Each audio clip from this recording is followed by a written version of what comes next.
ಚಿಕ್ಕ ಓಟಗಾರ. ಡೇವಿಡ್ಗೆ ಓಡುವುದು ತುಂಬ ಇಷ್ಟ. ಆದರೆ ಅವನು ಶಾಲೆಯಲ್ಲಿ ಅತಿ ವೇಗವಾಗಿ ಓಡುವವನಲ್ಲ. ಪ್ರತಿ ಬಾರಿ ರೇಸ್ ಇದ್ದಾಗ ಅವನು ಕೊನೆಯ ಸ್ಥಾನದಲ್ಲಿ ಬರುತ್ತಿದ್ದ.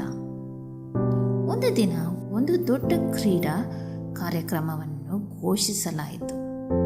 ಡೇವಿಡ್ ಭಾಗವಹಿಸಲು ಬಯಸಿದ್ದ. ಆದರೆ ಕೆಲವು ಮಕ್ಕಳು ಅವನನ್ನು ನೋಡಿ ನಕ್ಕು.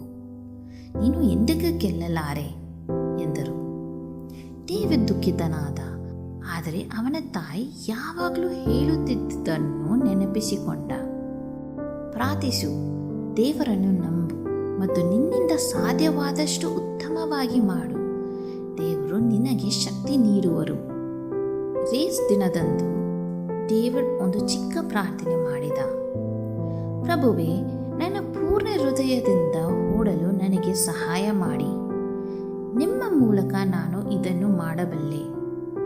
ರೇಸ್ ಆರಂಭವಾಯಿತು. ಮೊದಲು ಡೇವಿಡ್ ಹಿಂದೆ ಇದ್ದ. ಆದರೆ ಅವನು ಓಡುತ್ತಲೇ ಇದ್ದ, ಹೆಜ್ಜೆ ಹೆಜ್ಜೆಯಾಗಿ ಬಿಡದೆ. ಅದ್ಭುತವಾದ ಒಂದು ವಿಷಯ ನಡೆಯಿತು. ಅವನು ಇತರರನ್ನು ಹಿಡಿಯಲು ಆರಂಭಿಸಿದ. ಕೊನೆಯ ಭಾಗದಲ್ಲಿ ಡೇವಿಡ್ ತನ್ನ ಎಲ್ಲ ಶಕ್ತಿಯನ್ನು ಬಳಸಿದ. ಮೊದಲ ಬಾರಿಗೆ ಮಧ್ಯದಲ್ಲಿ ಮುಗಿಸಿದ. ಜನಸಮೂಹ ಉರಿ ತುಂಬಿಸಿತು. ಡೇವಿಡ್ನ ಹೃದಯ ಸಂತೋಷದಿಂದ ತುಂಬಿತು. ಗೆಲುವು ಎಂದರೆ ಕೇವಲ ಮೊದಲ ಸ್ಥಾನ ಪಡೆಯುವುದಲ್ಲ, ಅದು ಎಂದಿಗೂ ಬಿಡದಿರುವುದು ಮತ್ತು ಶಕ್ತಿಗಾಗಿ ದೇವರನ್ನು ನಂಬುವುದು ಎಂದು ಅವನು ಅರಿತುಕೊಂಡ. ಆ ದಿನದಿಂದ ಡೇವಿಡ್ ಯಾವಾಗಲೂ ನೆನಪಿಸಿಕೊಂಡ, ನನಗೆ ಬಲವನ್ನು ಕೊಡುವಾತನ ಮೂಲಕ ನಾನು ಎಲ್ಲವನ್ನೂ ಮಾಡಬಲ್ಲೆನು.